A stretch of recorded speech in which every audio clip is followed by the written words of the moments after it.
Welcome, everyone, to another episode of the Deal Flow podcast. I'm your host, Johnny, Chief Editor at BSCN. With me, as ever, are our fantastic regular guests, Cam of MH Ventures and Mehdi of Animoca Brands.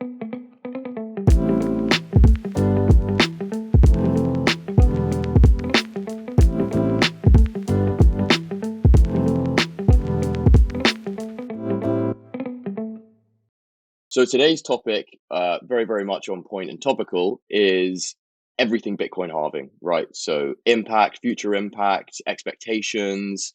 Is it going to be different from past halvings? And crucially, following on from that, runes as well. But before we dive into that, just a really, really quick word to say, nothing in this podcast should in any way be considered financial advice. Everything is discursive only. Cryptocurrency always carries risk. You should always do your own research before investing any capital into it.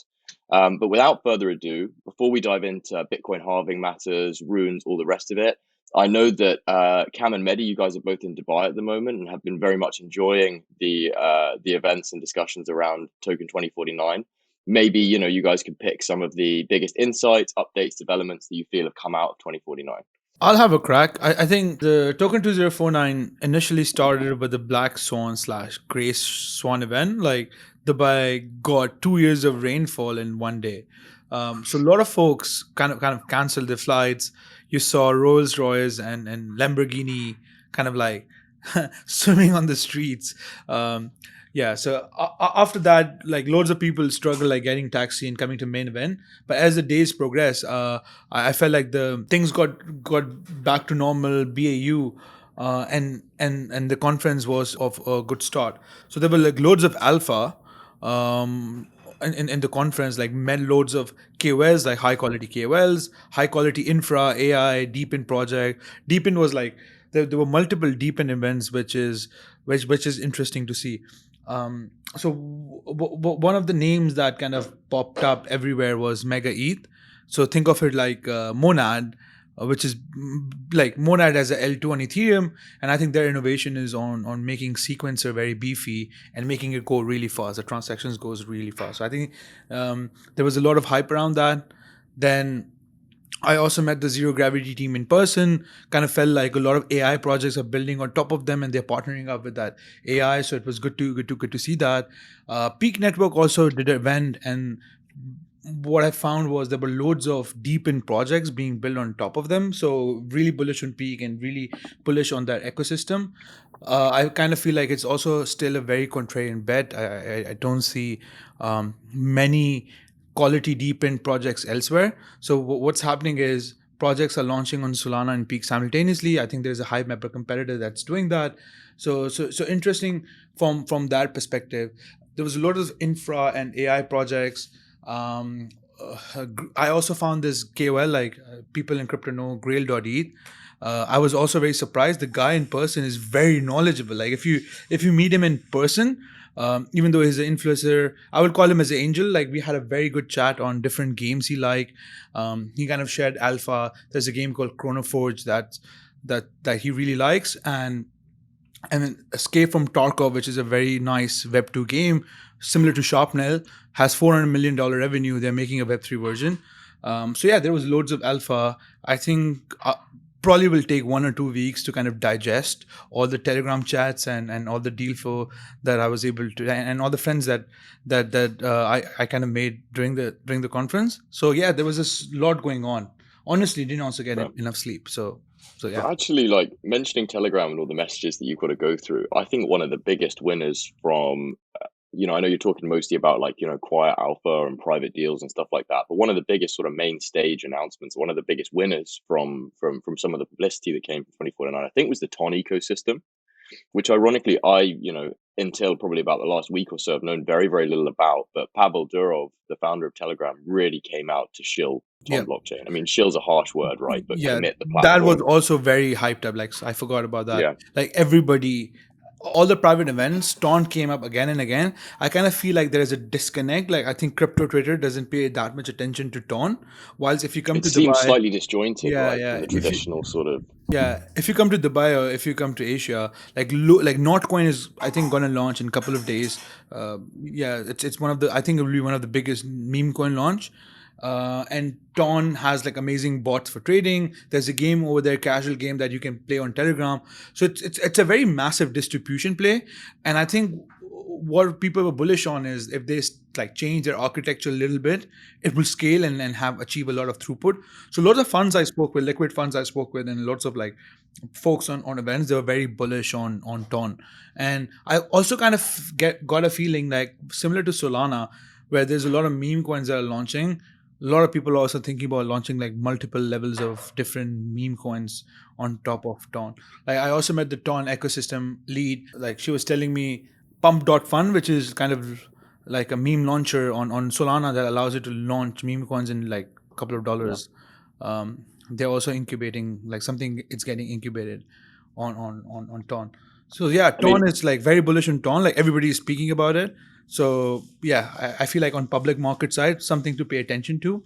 That was the only one that was brought up again and again in different events. There is it when you talk about there's maybe some sort of, say, jokey, but right, like meme coin type assets launching within that ecosystem. I think there's a genuine case to say, and I was having this debate the other day, I think there's a genuine case to say that an L1 or L2 cannot be considered successful until it has a real meme coin ecosystem. Like whether or not it's good for the space, it's just like it's the clearest reflection of like retail investor interest and traction. Yeah, but going back 2 years and say the same thing that you just said now, people would laugh at you. I know. Because like Avalanche. Yeah, but memes back then were like, looked upon as, oh, what a shit chain that you've got memes. Oh, it's only a meme chain. But now it's like, oh, you have to have memes. But anyway, but on the Ton thing, I would say I think it was like the easiest bet. I say that in hindsight, but I faded like massively because my frustration was that these guys had like 99% of crypto users on Telegram. Yeah. They decided to launch a chain that wasn't EVM compatible.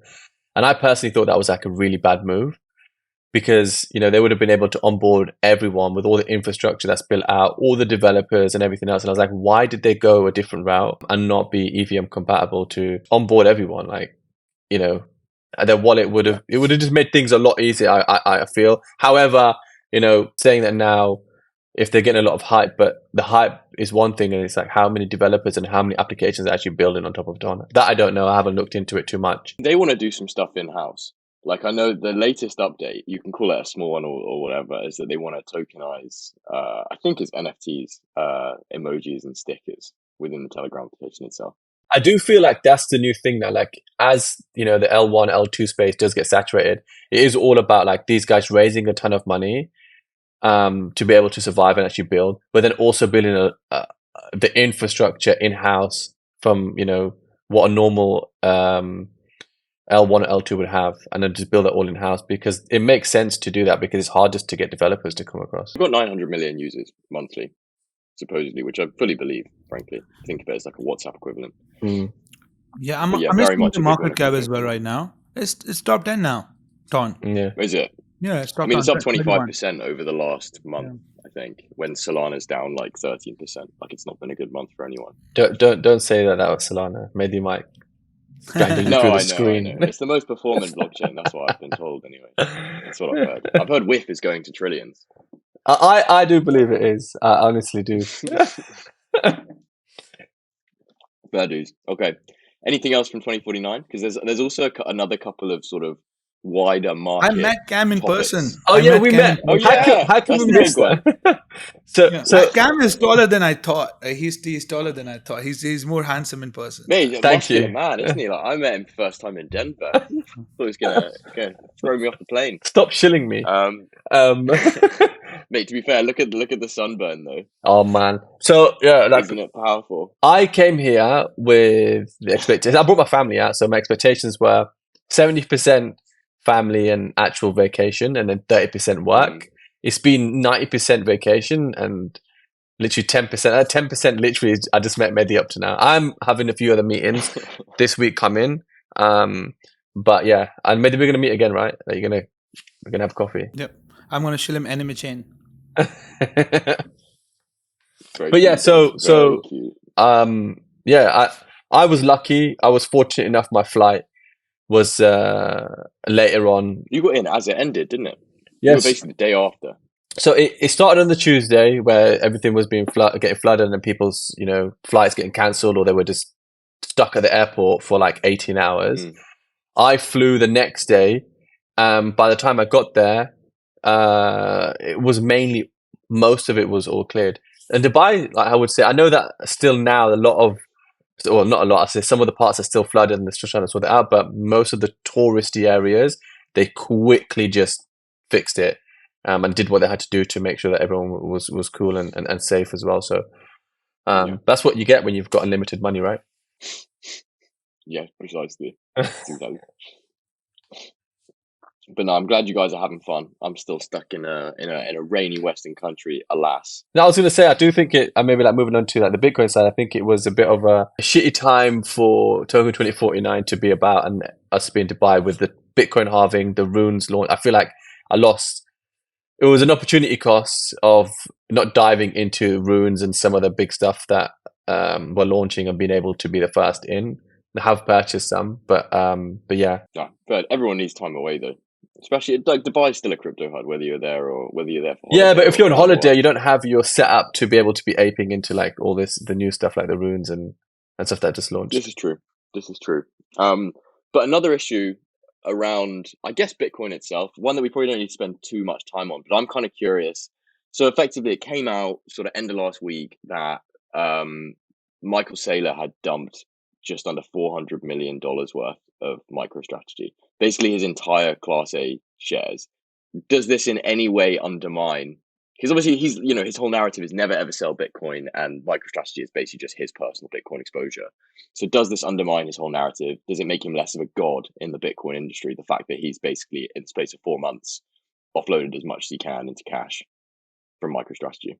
Typically, when insiders are selling, it means like I'm not aware. Like, Johnny, did he sell all of his personal holding or just like? No, so he still holds, I think, like 2.3 billion in Class B MicroStrategy stock, but he did hold 400 million in Class A stock, which in mid 2023, I think summer 2023, he entered an agreement with MicroStrategy saying that between effectively 1st of January 2024 and end of April, so I think like in the next week or so, he's allowed to offload up to 400,000, which is basically his entire stock. But yeah, offload everything he has in that demographic, which is still, so he hasn't offloaded a majority of his stake in MicroStrategy, anything like that, but it's still a buttload of cash, right? At a time when you'd think, Saylor would be ringing the bells and calling all the Bitcoin. I feel like he's now comfortable given the price of BTC that he feels like it's time to de-risk, time to like enjoy a little bit of conviction. So in traditional market, typically when insiders are buying or insiders are selling, it's a signal that either something is overvalued or undervalued. So I think one way of kind of thinking about this is he kind of feels like for this cycle, Bitcoin is kind of reaching that peak or it's about to reach that peak. So I think that's his perception. That's why he wants to like de-risk his position a little bit. So I guess it's fair enough. Like you have such conviction. Someone offered me 370 million. I mean, yeah. like you can give them as much shit as you want, but ultimately, like, never going to fall into that. So yeah, I don't think it's a bad thing. I think it is a signal that kind of like some of the people who are the Bitcoin whales and OG are kind of feeling like this is kind of peakish or like market are getting hot. I've also kind of heard theories that when mid-cycle or this cycle will be shortened and stuff like that. So kind of makes sense. Like you can't hold that guy accountable. Yeah. I think also because of the agreement he signed, he did have to sell between January and April this year. So it didn't really matter, I think, when where Bitcoin was at necessarily. He had this period to offload it, right? He probably lined it up to be a bit before a halving. So he was forced to sell then, in a way. He wasn't forced to sell. He could hold it, but if he was going to sell, he would have either had to but why wouldn't you de-risk if you had that time frame to de-risk? You would de-risk, right? Like that's guys, I'm not being mean to him. I'm not trying to give him a hard time. It's a discussion topic. It's a podcast. I feel like another thing this kind of gets me to, like these days I'm kind of forming thesis. I think the markets are getting mature. I feel like OTC markets will play a pivotal role, like now going forward in like when I say OTC markets, I mean more on the illiquid token side, especially on altcoin. I think we're coming to that point of the cycle as well as of the industry. I think those desks will play an important role. So first thing we are seeing is, I think Cam can attest to this, like vesting and cliff are becoming longer each cycle. And let's say if there are hot deals, not everybody can get access, but even with those hot deals, you have long cliff and long vesting. There will be hot OTC market where some of the funds who might be good at research or are thesis driven might not be able to enter around, but could basically at a good price try and buy like bags of some of the other funds who are kind of paper hand. This is kind of also giving me confirmation that I think in like OTC markets will become really big in crypto, given the nature of how it's illiquid but liquid, such scenarios. So I think similar to traditional markets, we'll see a lot of prop shops and OTC desks kind of pop up, both on illiquid side and liquid side. I definitely agree as well with Midin. I think it's something that needs to become a bit more friendly from either party, because when you're doing OTC, you're getting the foundation involved as well. I think they just need to be more friendly and see that as when they're swapping hands, because at the moment it's kind of like you're treading on eggshells sometimes if you are doing an OTC of the person who's offloading. And I think it just needs to become more of a friendly environment, because what you're doing inevitably, you're actually handing off one fund is de-risking, and then you're handing off that allocation to another fund that's like, cool, we want to hold these tokens, and we actually are happy with investing. So maybe you're actually passing it off to someone that's got stronger hands than the first one. So it shouldn't be seen as a bad thing. I agree. So I think we're going to see, like you said, we're going to see a lot more OTC stuff like pop up. It has to come with time, though, to get normalized, right? From a foundation point of view, it just has to be. But honestly, I've seen a lot more pop up and a lot more transactions happening. But still, transactions do get blocked. Like I won't name the project, like tier 1 project. Like, oh, we are very bullish on our project. We think 1.5 billion, 2 billion is like very low valuation. It should be like 15 or 10 billion. So we're going to block the transactions. It's stupid. It's stupid. I 100% agree with Cam. Like, I'll give you 2 reasons why it's stupid. Firstly, you are kind of hampering the market like price discovery. And I think it's good, let's say, if you raised at 1.5 or 2 billion, and then let's say somebody wants to buy 3 billion. What's happening is that somebody the other person, the counterparty that buys at the 3 billion will not sell in the market unless and until it's 4 or 5 billion. So you kind of like, exactly. Yeah. So it's like good liquidity, like price discovery, suppresses the volatility. But I kind of feel like founders, especially in bull markets, when they're raising at exorbitant valuation, they just don't have conviction to basically allow this types of things to happen. They want to fake the price. There must be an emotional component as well. Like it or not. I think it's an ego component as well. It's massively ego. Massively ego. Yeah, 100%. It's like we are a unicorn. We lost conviction. But no, very, very fair. All right, one last topic before we dive into Bitcoin halving related stuff, and that's the ZKasion. I mean, I call it FUD, but it seems completely legit. Like, I don't think it's necessarily FUD. But yeah, effectively, I think what's happened there is you had ZKasion, big, betting project, raise funds from I think several notable investors. Some suspicious token movements on chain, I think, is where it began. And now, sort of last few hours, I think the last 12 hours at the maximum, they've basically taken $33 million worth of Ethereum that was submitted by consumers to the platform, and they've just sent it to Lido Finance. And the upshot of that is effectively like, it's just a complete rug pull. We're just putting it there because we can't launder it and get rid of it now. So we might as well earn some yield on it while we're being scrutinized super hard. But already you've seen Mexi, which I think was an investor, but effectively just try to distance themselves from it. Same with Big Brain. So I don't think Big Brain was an investor in ZKasion, but they previously backed a project called Zigzag Exchange, which lost them a lot of money. And I don't know whether it turned out to be a scam or whatever. And they've come out saying that some of the founders of the Zigzag Exchange are also on the ZKasion team. And therefore, people shouldn't really be surprised or whatever else, which I think means those founders must be anonymous, obviously, which, makes you think like how rigorous are some of those DD processes that were going on behind the scenes. Yeah, I think one of the biggest things is, especially when you invest in on the VC side, is like they just have to be doxed. I think that's one level of thing. That's 100% what we do. Have you ever done an anonymous founder? I'm not going to say we haven't. We have, but there's always been barriers to make sure that we have our safety of our funds and putting in multi-sigs or whatever in place that we are signers for and all of that. On the ZKasion thing, I think a lot of FUD was coming out prior to this. Like, I'm talking to maybe like 2 months ago or maybe a bit more. And I was like, okay, cool, whatever. It actually came on our desk previously, but we passed on it. Saw a thread. I have trying to be keeping up with stuff on Twitter when I can, but I saw something on Twitter. Someone did a thread of them tracking down one of the founders, and he actually lives in Dubai.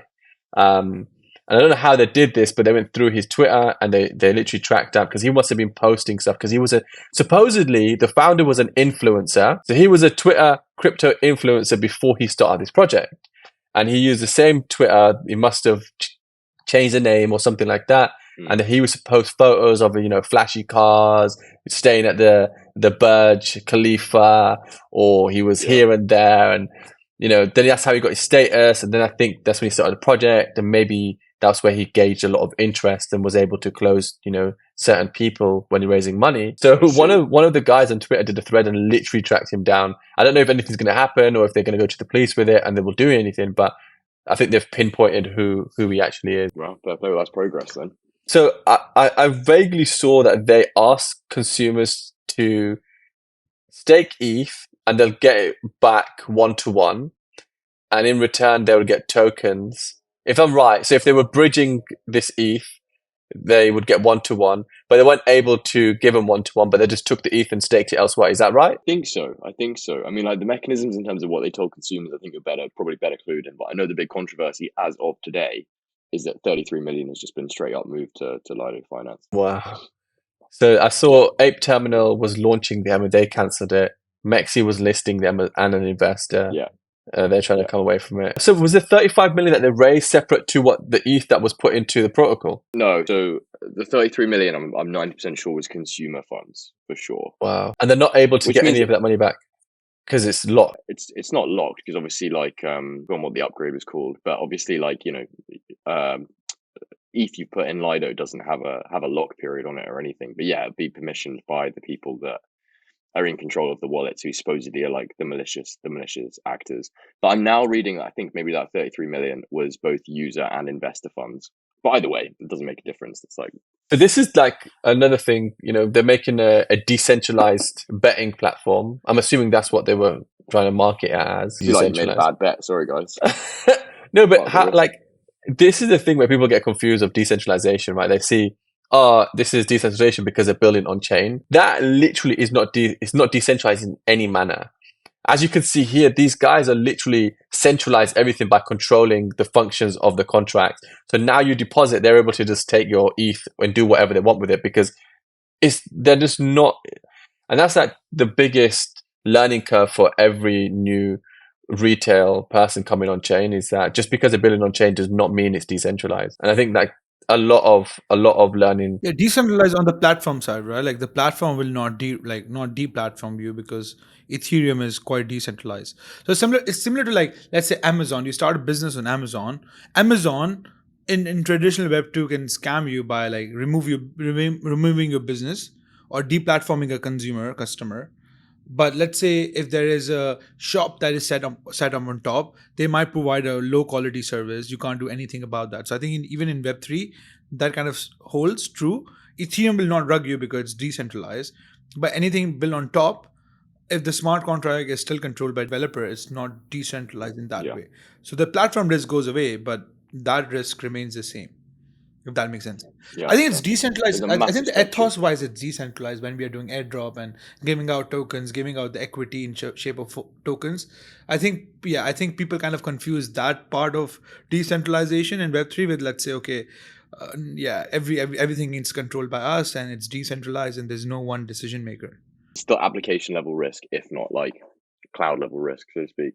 Okay, so Bitcoin halving happened, how many days ago now? Like 3 days ago, something like that, thereabouts. I think it was late Friday that it occurred, or very, very early on Saturday, depending on where you are. It's, everyone, it was no secret, the Bitcoin halving was preceded by a massive collapse in the price of major tokens, most obviously being BTC and ETH, both down significant percentage marks in, days even. Arthur Hayes had already predicted that there'd be another crash or another, depletion of value, so to speak, after the halving itself, which we haven't really seen, right?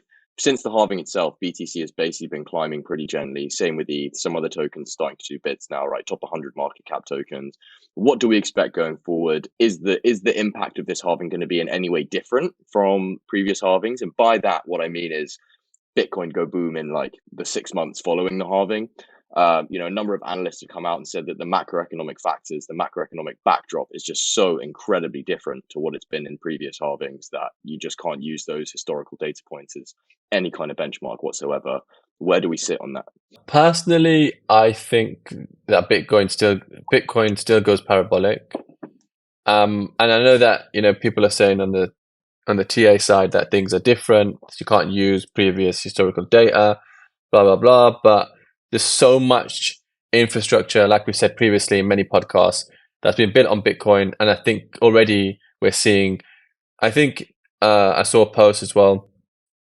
Fees as well as volume has like doubled Ethereum, or it's way Bitcoin or the BRC or RUNES side of things as like way past Ethereum volume. So that already is showing like there's so much demand for it. Demand comes with people buying Bitcoin, and that's just going to surge price in general. So I think the demand is going to continuously come, and as we see more people building and more shitcoins, more actual real products being built, just demands is inevitable. One thing that kind of like the value proposition I think Bitcoin was going towards was like store of value, like it's like gold. But thing like runes and BRC20 and ordinals kind of also make it a bit more similar to Ethereum. So I think things over here get blurry. Like is it a store of value or is it like a internet platform? I feel like if it was a store of value, people would kind of like resonate and think of it as like gold. So in things of in times like macro volatility, in future it could have been like safe haven type of a play, like capital going to quality, like BTC. But given it's also becoming a tech platform, I feel like in kind of macro events, people might not just think of it as store value, and it might be priced like an internet stock, so becomes a bit more sensitive to macro regime change. So so I think that's another observation, like because of all of the innovation happening on top, that these innovation kind of distracts it from being a store of value, in my opinion. So I'm very much of the opinion that's so when people that do are not necessarily very, very new to blockchain and cryptocurrency, they ask me like, why is Bitcoin valuable? What's it useful for? I always analogize with gold, right? And their instinct is always to analogize with cash. Like you can't do anything with Bitcoin. Like we'll go and try and buy a Tesco meal deal with gold. Like see how far that gets you. But my opinion is that because Bitcoin is so big at this point, you could for sure have a flourishing functionality layer 2, Bitcoin functionality ecosystem, while still not detracting from that sort of, 95% of Bitcoin's value is very much there to be a store of value. A small percentage, which is still nominally a very, very big amount, is going into this new smart contract ecosystem. So, in that respect, in my mind, as Bitcoin matures and as crucially people's understanding of Bitcoin matures, and I know that for us that's something to take for granted, but actually, when you talk about the vast number of institutions and investors, when they really understand what makes Bitcoin exciting and special, which is basically doing what gold does but better by a factor of 100 or so, then it will become a safe haven asset, so to speak. And we've even seen that at certain points, right? So I think a while ago there was some major interest rate inflation announcements, and Bitcoin behaved as you'd expect gold to behave. I think even with some of the conflicts that have been erupting over the last 12 months, Bitcoin is, at least to a certain extent, becoming more of a safe haven asset. I mean, you guys probably remember in 2019 to 2021, where cryptocurrency, all of them were basically just treated like tech stocks. And we're so far past that now. And I feel like people don't give the industry enough credit for that. And on top of that, maybe we can pivot to the RUNES launch as well, which happened recently. Have any of you been dibbling and dabbling in the RUNES side? Not really, because I think you're the RUNES maxi on this panel, right? We've done a little bit of digging and research beforehand in preparation for this, but you were the one that was like, "Yeah, guys, let's talk about RUNES." Literally, I just read up. So you guys, I just read up about RUNES before this podcast. I was like, "Yeah, meme coins and Bitcoin." I'm annoyed because I'm in Dubai and I wasn't able to literally capture everything that I would do at my desk. And it's a project by everyone should know if they're part of the Bitcoin ecosystem or more the ordinal side. Casey, so Rod Armour on Twitter, he is the guy who created ordinals, and then off that came BRC20. So he basically built RUNES in the last couple of months. I don't know how he did it so quick. Anyway, I've not really followed or any podcasts or anything like that. I just read some of his posts. And inevitably, it was a way to kind of be an easy way for people to create tokens on actual Bitcoin. And I think from a user's perspective, we don't see much difference if you've used BRC20. It's very much similar, but just on like the tech side is different. And just to dive into a bit of that. So BRC20 is built on top of Ordinal. So I don't know how that works, but it's not like natively built into Bitcoin, where RUNES is actually built natively on Bitcoin. I think the way that they store it as well, BRC20 is what is it called? It's JSON on Ordinal, so everything's done JSON, and then RUNES is using some form of the OP return function. But the downfall to RUNES, I don't know if this is a good thing or a bad thing, and I'd love to know what your guys' thoughts is. If you're doing a transaction on RUNES and the transaction is something wrong with the transaction, and actually I've seen this happen to someone in the last day or the last 24 hours, if there's something wrong with the transaction, everything that was part of that transaction gets burnt. So the Bitcoins gets burnt, whatever you were buying gets burnt, it's just dead, done, see you later. So like on Ethereum, if that was to happen, it would revert, right? Like if the transaction failed or wasn't functioning right, something would happen where everything would just get reverted, it would fail on chain and see you later, bye. It goes back to everyone. What's the regularity of those failed transactions at the moment? I don't know too much about it, but what I do know is that, let's say you were to create a token and there was something wrong with it, or you were sending tokens and there was something wrong with it, everything a part of it just gets burnt, and they just burn it. So inevitably, how are people not talking about this more? I don't know if it's happened to too many people. I don't think a lot of people understand it. There's one guy it happened to in the last 24 hours, and I think he was buying something. I don't know what he was buying. Maybe buying some RUNES. He must have been buying some RUNES. And he bought two, and the third one that he bought, it was probably the biggest transaction, and something happened where it failed, and it just burnt all of his tokens. So is this their way of saying, okay, now Bitcoin is deflationary because there's going to be a lot of failed transactions, and this is how we burn Bitcoin? I think from a user's perspective, it's really effed up, because like I'm scared now to buy things, because now you can easily lose money without really understanding the tech side, because I don't really understand the tech side. You've scared me, and I don't even have any. I'm terrified now. I would read up on it. I'm trying to read up on it as well. So I'll send you the post after it. Mate, please do, because that's twisted. That's so twisted. Fair play. But you're going to keep gambling with RUNES anyway, or does that put you off?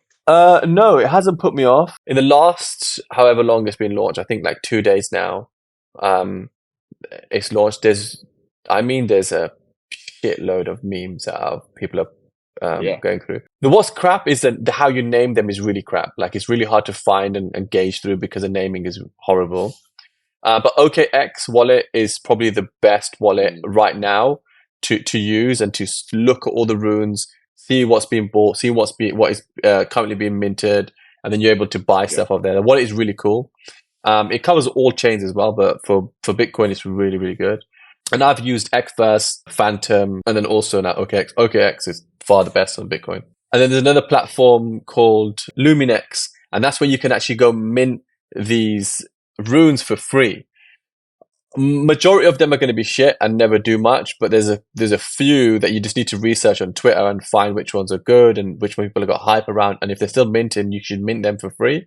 Yes, you got to pay the TX fee, and it is quite a large amount. I think right now I was looking at about $20, and you can only probably mint a certain amount.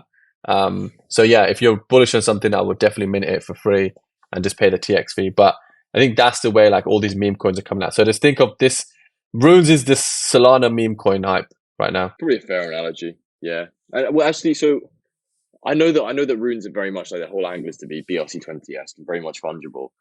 So effectively, we've just been like within the team been looking a bit at the NFT market over the last week or so. And the reason that we've had to take time out to look at the NFT market is because nobody's talking about it, right? But broadly speaking, it's so dead, right?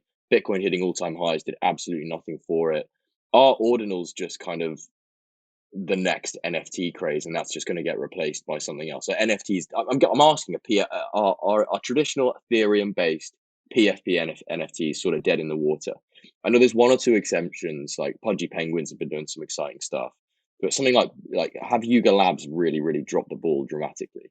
My thoughts on NFTs is that, we had a really good bull run last time on NFTs because everyone was like just finding their feet on collections, right? So everyone was spinning off 10,000 collections and they were trying to lower the collections because they wanted to make it more exclusive. And this was like, they were all trying to make these different communities. So this is my whole thesis on it. What's happened is all these collections, there's been thousands of collections and they're really high. But what's happened is all of these collections, minus a few being one Pudgy Penguins, all do the same shit. You get an NFT, you join a Discord group and you're part of this community. And yeah, they may do some offline events, which is cool. But other than that, they all do the same thing. So how do you separate yourself to be yourself from everyone else to do really well? And Pudgy Penguins has literally played the long game and found their feet and doing, teddy bears and stuff like that. And then all the other stuff that he's been doing, which is cool because they're just separating themselves from everyone else. And I think now we have, Yuga Labs, they were doing this metaverse game. Didn't they just say they're not doing that anymore? Do you remember the sale day for Other Side? Yeah. Do you remember that back in, what was it, 2020, start of 2022, like May 2022, where it was bananas. It was like the Ethereum network basically became unfunctional. Yeah, but I'm sorry to say, and I know how they're trying to be really professional, Yuga, but they inevitably just had Ponzonomics of a cycle of minting and rewarding other holders, and that cycle just ran out. It ran out. They had this game everyone was hyped about. They stopped building this game. If I'm right, I might be totally wrong there, but I'm pretty sure they're not building this game or metaverse or whatever anymore. I mean, I've heard nothing about it for months. Personally, right now, I don't see a good future for NFT collections. People sold Lamborghinis to buy Bored Apes in 2022. Yeah. 2021. Yeah, and they're dead the biggest fumbles in the industry. And they can't even argue fundamentals like you could if you bet on something like ICP or Cardano. You think about this. What do NFTs do beyond just a tight-knit community? These communities now are just in every group. The same communities are just spread across. There's nothing different, right? Or I may be wrong and you guys may have a different take, but that's just what I feel. And I've been a big NFT collector and I got burnt really bad. So I mean, no, you said on one of the previous podcasts, you gave a pretty savage story about some horse racing NFTs, as I recall. Yeah. And PFPs that I have as well. But anyway, that's another story. No, for sure. Mehdi, was there anything you wanted to add to the NFT debate in terms of where it's going, whether ordinals are just going to replace all that hype? Yeah. I feel like speaking with loads of NFT collectors, I just feel like ordinals will be the go-to NFTs. And when you compare it to other ecosystem, I think they'll play a pivotal part. Because if you think about it, they are the real NFT. They're actually on-chain. So I think that is one thing that's, So I think the analogy here will be, if you're looking for something which is like a digital artifact, that's ordinals, what ordinals will do. If you're looking for a digital fingerprint, that's what NFTs on, let's say, Ethereum or Solana will do. So gaming NFTs, those type of stuff, Solana, Ethereum, more of a collector item or more of something which is part of culture or part of history. I think ordinals will kind of fill that gap. It makes sense, right, to have something like that inscribed on the oldest, most secure blockchain. Fair play. And I kind of get that, in terms of, because if you the different ways that NFTs are being used, you've got very, very high performant functional NFTs, which is obviously sort of still a core component of the GameFi sector as we believe in it and as we think it's going to grow over the next year or so. And then you have at the opposite end of the spectrum, those pure collectability sort of Bitcoin frog-esque NFTs. And kind of, I know that, maybe they tried to make this not the case, but ultimately an NFT like a BAYC, for instance, or a CryptoPunk is probably the purest version for sure. But to go back towards Bitcoin, we've kind of had, and I know that we've spoken about this a little bit before in a different context, but we've had our first Bitcoin, our first major well-backed Bitcoin L2 token has launched, which is Merlin chain in MERL. And I think now it's sitting at around, it's like 200 to 300 million in market cap. It collapsed quite significantly after launch, which I think, in my personal opinion, is a temporary phenomenon. I do think that that's not going to last away. Like when people really understand what Bitcoin L2s can do, and also they start to understand just how early to market Merlin chain and the MERL token is, I think that could really change. But do we have any thoughts on where that's headed? Why it's crashed so much since it launched? And I say so much, I think like 20% or something like that. 20% is normal in crypto, right? That's just yeah. I'm not scared of 20%. There's some that got it right. Like I know Wormhole collapsed after launch, like that happens, right? If people are getting airdrops and stuff like that, it's going to happen. But I think there was and it's really blanked on me which ones there were, but there were a couple of airdrop launches where they clearly just picked the valuation really well. Like they're like Mavia. anticipated market discovery. Mavia was I don't remember. Is yeah, that Mavia, what I'm thinking of? Yeah. Right. Yeah. Just Airdrop happened, was more bullish. Celestia, I remember because the airdrop, it was like at one moment trading below OTC, and then once that campaign finished, boom, it just like reached like 10-15 billion quickly. No, for sure. But I do think MERL is definitely one of my Bitcoin ecosystem picks. I mean, I don't hold it, and that's really just so that I can report about it all the time. I don't want any conflict of interest. One thing I was thinking, like kind of doing a post-mortem on what happens with the block games, right? They did a massive farming campaign. So I think one thing team has to kind of be cognizant of is, let's say when you're kind of setting expectation, you like there will be a large airdrop and there will be large farming campaign. What happens is everybody's expecting airdrop and everybody is like expecting tokens for the social farming they did. So they don't go on exchange and like buy the tokens.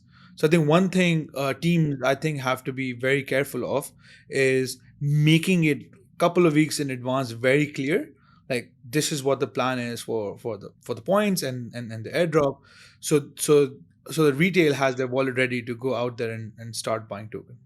It'll also just drive down volatility as well. If certain things are priced in ahead of Yes. time, I feel like inevitably it's not going to be a bad thing for the token, at least in the first sort of 3 or 4 months after its launch. That's such basic things, sure. right? Such basic things like Web 2, like these are like taken for granted, like such basic 101 market efficiency / structure things. Okay, so last question, just to wrap things up. It's definitely one that I think our audience is going to want to hear about. If both of you guys had to pick to the nearest $1,000 what Bitcoin's peak price, not necessarily this cycle, but in 2024 is going to be, what would you say? So I'm super bullish on Bitcoin, and that's because 1, I hold Bitcoin. 2, I've invested into a lot of Bitcoin protocols, and 3, I'm bullish crypto overall, and if crypto's bullish, then Bitcoin's bullish, and if crypto's moving, Bitcoin's moving. I'm gonna say 106K by the end of the year.